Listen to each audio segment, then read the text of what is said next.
आपल्या उद्योगामध्ये संयुक्त महाराष्ट्र पत्रकार महासंघाच्या वतीनं लातूर जिल्ह्यातील पत्रकारांच्या पाल्यांचा गौरव सोहळा आणि अनेक क्षेत्रातील जे उल्लेखनीय ज्यांनी कार्य केलं त्यांचाही सत्कार आज या ठिकाणी होतोय। पुन्हा आदरणीय व्यासपीठ उपस्थित सर्व बंधू भगिनी, सर्व पत्रकार बांधवांनो, सर्वप्रथम मी खरं तर 11 वाजताचा कार्यक्रम होता, मला थोडासा येण्यासाठी 1 तास सव्वा तास उशीर झाला, म्हणून मी तुमची आणि बडे साहेबांची आणि गोविंदराव वाकडेजींची या ठिकाणी जाहीररित्या मी दिलगिरी या ठिकाणी व्यक्त करतो। तर माझा पहिला कार्यक्रम करेक्ट टायमाला असतो, तर तुम्ही मी कुठून आलो, कसा आलो, कशा पद्धतीने आलो आपल्या भाषणामध्ये त्या ठिकाणी तुम्ही सांगितलंय। पण माझ्या उदगीर नगरीमध्ये तमाम 4 लाख जनतेच्या वतीनं आदरणीय विलास बडे साहेबांचं आणि गोविंदराव वाकडे साहेबांचं आपण टाळ्याचा गजर करून आपल्या उदगीरमध्ये स्वागत करतो।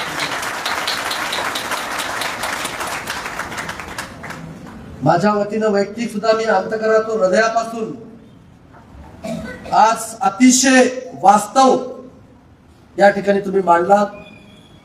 गोविंदरावने शॉर्ट मध्ये मांडले, पण विलास बडे साहेबांनी विस्तृतपणे अतिशय अभ्यासपूर्ण त्या ठिकाणी मांडणी केली, म्हणून त्यांचं अभिनंदनही करतो आणि स्वागत सुद्धा या ठिकाणी करतो। आज संयुक्त महाराष्ट्र पत्रकार महासंघ मुंबई शाखा लातूरच्या वतीनं आज लातूर जिल्ह्यातील पत्रकारांच्या पाल्यांचा गौरव सोहळा या ठिकाणी होतोय। हा गौरव सोहळा पत्रकारांच्या पाल्याचा तर होतोयच, पण त्यासोबत सामाजिक ज्यांनी उपक्रम या ठिकाणी केलेले आहेत त्यांचाही सत्कार होतोय।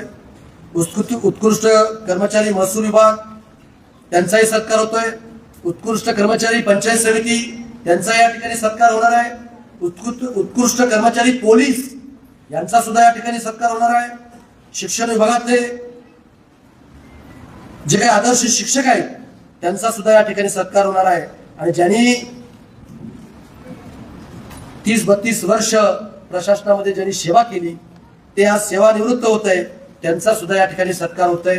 आणि विशेषतः बडे साहेब महाराष्ट्रामध्ये उदगीर आणि जळकोट मतदारसंघ एसआयआर मध्ये पहिला आला, आणि ते पहिला आणण्याचं काम आमच्या प्राथमिक आरोग्य केंद्रातील गटप्रवर्तक यांचा मोलाचा वाटा आहे, आणि त्यांचा सुद्धा या ठिकाणी सत्कार त्या ठिकाणी होणार आहे। आणि म्हणून मी बबनरावचे आणि त्यांच्या टीमचं खरंच हा कार्यक्रम अतिशय योग्य कार्यक्रम आपण या ठिकाणी घेतला, त्याबद्दल मी मनापासून संयोजकाच्या आणि तुमच्या टीमचं कौतुक करतो। म्हणजे एवढा चांगला कार्यक्रम होणार आहे म्हणून जाणीवपूर्वक या कार्यक्रमाला येण्याचं काम मी या ठिकाणी केलं। बडे साहेब आम्हाला ऐकायचं होतं तुम्हाला, आणि मनसोक्तपणे ऐकलो आम्ही। अनेक मुद्दे या ठिकाणी मांडायला आपण मांडलात, पण पत्रकारांच्या पाल्यांचा विविध क्षेत्रात उल्लेखनीय यश संपादन केलंय अशा पाल्यांचा गौरव करणे गरजेचं आहे। आणि म्हणून संयुक्त महाराष्ट्र पत्रकार संघाच्या वतीनं आजचा हा कार्यक्रम आपल्या पत्रकार बांधवांनी आयोजित केलेला आहे, त्याबद्दल मी सर्व जनतेच्या वतीने कौतुक तर या ठिकाणी केलेच, पण पत्रकार हा समाजाचा आरसा आहे ते दाखवण्याचं काम बडे साहेबांनी आता तुम्हाला एक टेलर दाखवून तुम्हाला सांगतो। आणि म्हणून समाजातील विविध प्रश्नांना वाचा फोडून लोकशाहीचा 4था स्तंभ म्हणून पत्रकार महत्वाची भूमिका त्या ठिकाणी बजावत आहेत। महिला कामगार असतील, वंचित घटकाचे प्रश्न असतील, प्रशासनाने शासनापर्यंत पोहोचवण्याचं महत्वपूर्ण काम हे सर्व पत्रकार या ठिकाणी करतात। विविध अडचणीचा सामना करीत तसं त्यांनी सांगितला किस्सा मुंबईमधला, ते आम्हाला माहित होता। अंगावर शहारे तुमच्या सगळ्यांच्या आले की नाही? हे काम सोपं आहे, फार अवघड काम आहे, आणि ते या पद्धतीने त्या ठिकाणी काम करतायत। त्यांचं कर्तव्य बांधिलकी जपून पत्रकार आपलं कर्तव्य त्या ठिकाणी बजावत असतात. खरंच म्हणजे जेवढं करावं कौतुक तेवढं त्या ठिकाणी कमी आहे. पण आमचे अण्णा या ठिकाणी बोलले, त्या घटना या ठिकाणी सांगितल्या. पण बडे साहेब, मी आवर्जून गोविंदराव या ठिकाणी तुम्हाला सांगतो की आमच्या इथले पत्रकार एवढे जागरूक आहेत की खऱ्याला खरं म्हणणारे, चूक असेल तिथे चूक म्हणणारे, आणि जिथं चांगला आहे तिथं कौतुक करणं ते जाणीवपूर्वक त्या ठिकाणी आमचं त्या ठिकाणी करत असतात. आणि त्यांच्या माध्यमातूनच हे विकासाचे कामं मला आतापर्यंत त्या ठिकाणी करता आले. पण आपल्या अण्णा मतदारसंघामध्ये दादागिरी नाही. दादागिरी आहे का आपल्या मतदारसंघात? लोकप्रतिनिधी दादागिरी आहे का? अजिबात नाही. तुमचं ऐकून आम्ही त्या ठिकाणी काम करत असतो. आज तुम्ही बडे साहेबांनी सांगितलेले जे मुद्दे आहेत ते व्यवस्थेला धरून आहेत. मीही राज्यमंत्री होतो, राज्याचा कॅबिनेट मंत्री म्हणून मला काम करण्याची संधी अजितदादांनी त्या ठिकाणी दिलेली होती. मलाही आज 7 वर्षापासून लोकप्रतिनिधी म्हणून त्या ठिकाणी काम करतोय. आज शाळेमध्ये गेल्यानंतर काय वास्तव आहे याची उद्या ब्रेकिंग न्यूज होईल. पण जे वास्तव आहे ते वास्तव आहे. पण आपण 2047 ला विकसित भारत आपण करण्याचं स्वप्न त्या ठिकाणी पाहतो. याची जबाबदारी बडे साहेबांनी सांगितल्याप्रमाणे आपल्या सर्वांची आहे. हा राष्ट्र सर्वांचा आहे. म्हणून $5 ट्रिलियन अर्थव्यवस्था जर करायची असेल तर आपल्या सगळ्यांचं योगदान त्या ठिकाणी आपल्याला द्यावं लागणार आहे. आपण त्या ठिकाणी देऊ.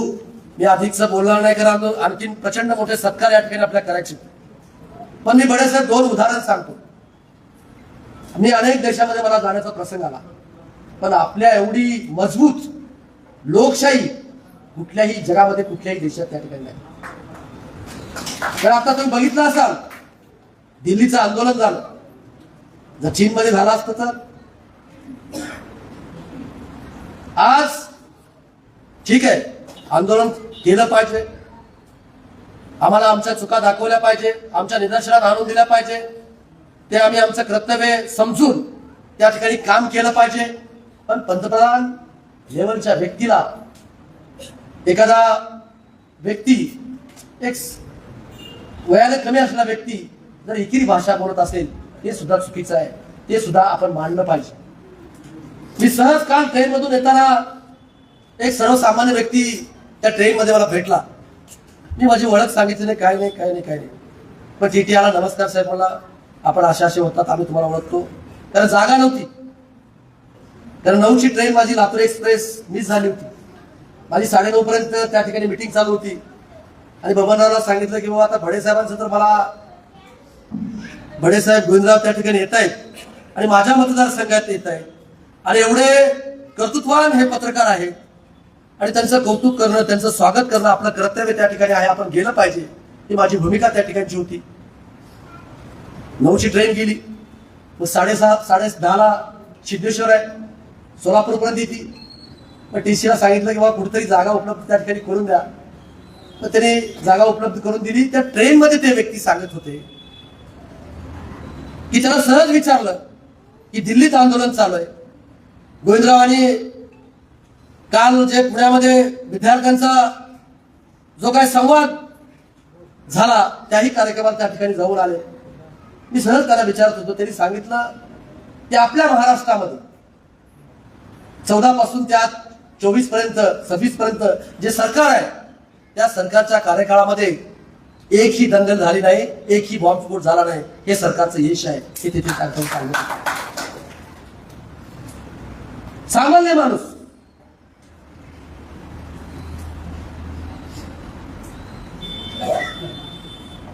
आणि मग बऱ्याच गोष्टी त्या ठिकाणी चर्चा झाली. हेही आवर्जून या ठिकाणी सांगितलं पाहिजे.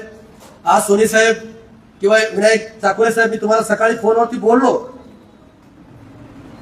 या उदगीरमध्ये 2000 कोटीचा घोटाळा झाला ही अशी एक बातमी आली साहेब.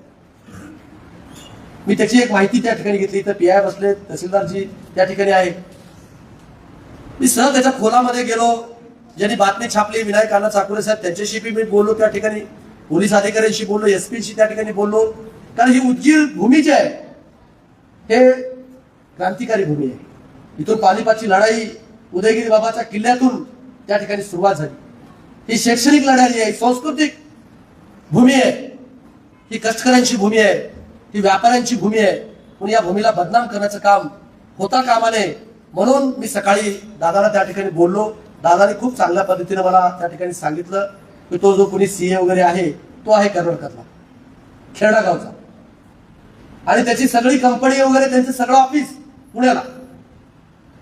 2 का 3 महिन्यापूर्वी आम्हाला कुणालाही माहित नव्हता इथं त्याची शाखा त्यांनी स्थापन त्या ठिकाणी केली होती.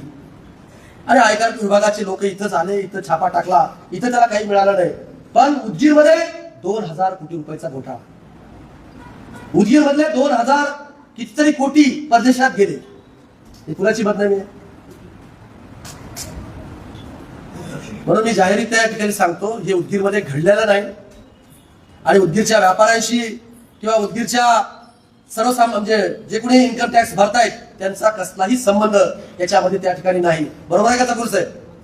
त्याचा संबंध त्या ठिकाणी नाही. म्हणून उदगीरची आपण आपल्या लेखणीतून जे काही आपली भूमीविषयी जे ऐतिहासिक जी भूमी आहे त्याला जपण्याचं काम आपण त्या ठिकाणी करावं अशी विनंती या ठिकाणी करतो. बडेसाहेब, हे खरंच बरंच काही बोलण्यासारखं आहे की मला आवर्जून तुम्ही असतील, गोविंदराव असतील किंवा अन्य काही पत्रकार सर्व बांधव ज्या वेळेस विधानसभेचं सेशन येईल त्यावेळेस काही प्रश्नासाठी मला मार्गदर्शन करण्याचं काम आपण त्या ठिकाणी केलं पाहिजे. आज विकासाच्या बाबतीमध्ये इथल्या सर्व पत्रकार बांधवांना, इथल्या सर्वसामान्य माणसाला ज्या ज्या काही मूलभूत गरजा हव्या होत्या त्या पूर्ण करण्याचं काम मी त्या ठिकाणी केलेलं आहे. आणखी बऱ्याच गोष्टी आपल्याला त्या ठिकाणी करायचे. आपण सिंचनाचा विषय त्या ठिकाणी काढला. परवाच एक कार्यक्रम त्या ठिकाणी झाला. त्या कार्यक्रमामध्ये सुद्धा जे काही आपल्याला कृष्णा खोऱ्यातून गोदावरी खोऱ्यामध्ये पाणी आणायचंय त्यासाठी आपण सर्व जे नेते मंडळी आहेत, जे सामाजिक कार्यकर्ते आहेत, जे काही पत्रकार बांधव आहेत त्यांनी एकत्रित येऊन त्या कितीतरी 24 TMC साठी किंवा 26 TMC साठी आपण लढा उभा करणं आवश्यक आहे. हे सुद्धा आवर्जून मी त्या ठिकाणी बोललेलं आहे. आता वॉटर ग्रीडच्या बाबतीमध्ये सुद्धा 2014 साली देवेंद्र फडणवीस साहेबांनी वॉटर ग्रीड योजना मराठवाड्यातला दुष्काळ, ह्या दुष्काळी भाग हा पुसला गेला पाहिजे. आणि म्हणून जायकवाडीतलं पाणी माजलगाव मध्ये आणलं पाहिजे, माजलगावचं पाणी मांजरात आणलं पाहिजे, मांजराचं पाणी तेरणात आणलं पाहिजे, विष्णुपुरीचं पाणी आपल्या लिंबुटीमध्ये आणलं पाहिजे, लिंबुटीचं पाणी बारूळमध्ये गेलं पाहिजे. हे पाईपलाईनद्वारे वॉटर ग्रीडच्या माध्यमातून झालं पाहिजे. ही भूमिका त्यांनी त्या ठिकाणी मांडली होती. आणि मला वाटतंय इस्रायलच्या कंपनीला त्याला DPR बनवण्याचं काम सुद्धा त्या ठिकाणी दिलं होतं. पण मध्यंतरीच्या काळामध्ये ते काम रखडलं होतं. आणखी त्याला गती देण्यासाठी आम्ही त्या ठिकाणी प्रयत्न करतोय. पण नक्कीच आमच्या कार्यकाळामध्ये हे वॉटर ग्रीड आणि आपल्या इथलं सिंचन आम्ही नक्कीच ते विकासाचे काम आम्ही त्या ठिकाणी केल्याशिवाय राहणार नाही. हाही शब्द या ठिकाणी मी या कार्यक्रमाच्या निमित्तानं या ठिकाणी मी देतो. परत मी मनापासून सर्व पत्रकार पाल्यांचं आणि इतर सर्व मान्यवरांचं आज त्यांनी गुणवंत पाल्य म्हणून या ठिकाणी सिद्ध केलंय. त्यांचं कौतुक करतो, अभिनंदन करतो आणि त्यांच्या पुढील कार्यास शुभेच्छा देतो. पण बडेसाहेब, आज मराठवाड्याचा तुम्ही अभिमान आहात. आम्हाला ज्यावेळेस मुंबईमध्ये विचारलं जातं विलास बडे कुठले आहेत, ते आमच्या गावचे आहेत, आम्ही अभिमान सांगतो. गोविंदरावमध्ये शॉर्ट मध्ये बोलले ते, तेवढे तुम्हाला संधी द्यायची होती पूर्ण बोलायची. पण असं बबनरावजी कार्यक्रम झाले पाहिजे. कारण संयुक्त महाराष्ट्र पत्रकार महासंघ खूप चांगल्या पद्धतीनं या महाराष्ट्रामध्ये या ठिकाणी काम करतोय. त्याचा उल्लेख खर तर बेळगाव असेल, तुम्ही बेळगावचा निपाणीचा उल्लेख त्या ठिकाणी झाला. पण माझा सुद्धा मतदारसंघ तेलंगणा कर्नाटक या बॉर्डरवर आहे. आणि ह्या भागातील मग औराद बाराळी असेल, भालकी असेल किंवा तिकडं आळंदी असेल, हे सगळे तालुके महाराष्ट्रामध्ये येण्यात उत्सुक त्या ठिकाणी आहेत. त्याच्याकरता सुद्धा आम्ही सातत्यानं मुख्यमंत्र्यांना आम्ही त्या ठिकाणी भेटतोय. देशाचे गृहमंत्री अमित शहा साहेबांना आम्ही त्या ठिकाणी भेटतोय, त्यांना निवेदन त्या ठिकाणी देतोय. तुम्हाला माहिती आहे सुप्रीम कोर्टात केस त्या ठिकाणी चालू आहे आणि त्यासाठी सुद्धा महाराष्ट्र शासन प्रयत्न त्या ठिकाणी करतोय. त्याला सुद्धा यश यावं अशी तुझ्या ठिकाणी मी प्रार्थना या ठिकाणी मी करतो. आणि बबनराव आणि तुमची सर्व टीम क्रीम कार्यक्रम या ठिकाणी घेतला. आता याचं रेकॉर्डिंग जर बडे साहेबांचं असेल तर आपण खूप चांगल्या पद्धतीने महाराष्ट्रात आणि देशामध्ये ते पाठवण्याचं काम आपण त्या ठिकाणी करू. तरुण वर्गाला एक प्रेरणा देणारं भाषण त्यांचं या ठिकाणी झालं खूप उत्स्फूर्तपणे आणि मला आल्याचा आनंद वाटला, खूप आनंद वाटला. कारण मी स्वतः कार्यक्रम देवगिरीहून नांदेडहून बसवनाथ पाटील गोपछड्याचा कार्यक्रम आणि परत इथं फक्त तुम्हाला शुभेच्छा देण्याकरता यायचं होतं. मी मला सगळे कार्यक्रम रद्द केले. ज्या पत्रकार बांधवांनी एक चांगला व्यक्ती म्हणून, मला माहित नाही मी चांगला आहे का नाही, पण लातूर जिल्ह्यामध्ये रेकॉर्ड केलं बडे साहेब गोविंदराव, रेकॉर्ड केलं. आतापर्यंतच्या इतिहासामध्ये अनेक महान नेते या मतदारसंघामध्ये खासदार झाले, आमदार झाले, पण एवढी मोठी लीड कोणत्याही नेत्याला लाभली नाही. ती लीड देण्याचं काम त्या सगळ्या भादर इथल्या लोकांनी त्या ठिकाणी, त्या लोकांना सुद्धा नतमस्तक या ठिकाणी मी होतो. 93,203 मताची लीड दिली. खूप मेहनत या सगळ्यांनी केली. प्रत्येकाला वाटत होता की हा माझ्या घरातला उमेदवार आहे, आमच्या कुटुंबातला उमेदवार आहे. आणि प्रचारला हे सगळेजण स्वतः त्या ठिकाणी प्रचार त्या ठिकाणी करत होते. एकच उदाहरण देतो. आता बडे साहेबांनी सांगितल्याप्रमाणे गायकवाड साहेब मला आपल्या मतदारसंघात घेतलेली घटना आहे. आता गोविंदराव सहज बोलत म्हणले उपवर्गीकरणाचं काय. 30 तारखेला अण्णाभाऊ साठेंची जयंती आहे. आपल्या ह्याला मानेंचं गाव कोणतं, सचिन मानेंचं हंगरगाला मातंग समाज फार मोठा आहे, माहित असेल तुम्हाला सगळ्यांना, पत्रकार बांधवांना. मला फोन आला की भाऊ आम्हाला तुम्हाला प्रमुख पाहुणे म्हणून त्या ठिकाणी बोलवायचंय आणि थोडासा हे उपकरणीच्या संदर्भामध्ये थोडासा दुरावा निर्माण त्या ठिकाणी बाहेर झालाय माझ्या मतदारसंघात. आणि भाऊ मुद्दाम आम्ही तुम्हाला त्या ठिकाणी बोलवतोय. थोडीशी भाषा वापरली. मी म्हटलं त्यांना, भैया आपण कधीतरी जात विसरून आपण भारतीय बनणार आहोत का नाही बनणार आहोत? अरे आपण सगळे भारतीय आहोत. हिंदू असेल, मुस्लिम असेल, कुठले आपण सगळे भारतीय आहोत. भारत म्हणून ज्यावेळेस आपण बघू त्यावेळेस ते सगळी जात त्या ठिकाणी विसरली त्या ठिकाणी जाणार आहे. आणि म्हणून मी माझ्या मतदारसंघात तरी कुठलाही जातीवाद त्या ठिकाणी, बडेसाहेब तुम्ही बोलल्याप्रमाणे वंजारी मराठावाद अजिबात नाही, हिंदू मुस्लिम वाद अजिबात नाही, कुठलाही जातीवाद माझ्या मतदारसंघात त्या ठिकाणी नाही. सर्व जाती धर्माचे लोक अतिशय गुण्यागोविंदानं या मतदारसंघामध्ये राहतात आणि सर्व सण सुद्धा आम्ही आनंदाने त्या ठिकाणी साजरा करतो. ईदला आम्ही ईदगाह मैदानावर येतो, गणपतीला आम्ही आमचा मुस्लिम बांधव अक्षरशः टेंट टाकून 2-3 टेंट टाकून फुलाचा वर्षाव माझ्या गणपतीवरती त्या ठिकाणी करतात. बरोबर असेल भाऊ, करण्याचं काम माझा मुस्लिम बांधव त्या ठिकाणी करत असतो.